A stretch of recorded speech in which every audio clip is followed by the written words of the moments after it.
এ হাত চালিয়ে বাদ, একটু পরে অনুষ্ঠান শুরু হবে, অনেক দেরি করে ফেলেছি, চল। তাহলে তুই ওই সাইডটা বাদ, আমি এই সাইডটা দেখছি। ওটা ওখানে কার পারমিশন নিয়ে বাঁধছো? পতাকা লাগাতে গেলে আবার পারমিশন লাগবে নাকি? আমার বাড়িতে বাঁধার আগে একবারও আমাকে জিজ্ঞাসা করেছো? কেন? আমরা প্রত্যেক বাড়িতে বেঁধেছি, এই বাড়িতেও বাঁধবো। বাঁধতে দিতে পারি একটাই শর্তে, তোমাদের অনুষ্ঠান হয়ে গেলে পতাকাগুলো দেখ না, পতাকা লাগাতে দিচ্ছে না।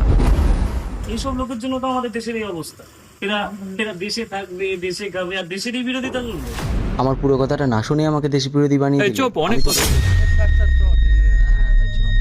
এ চল বাদ, দেখি কে কি বলে আমাদের, চল।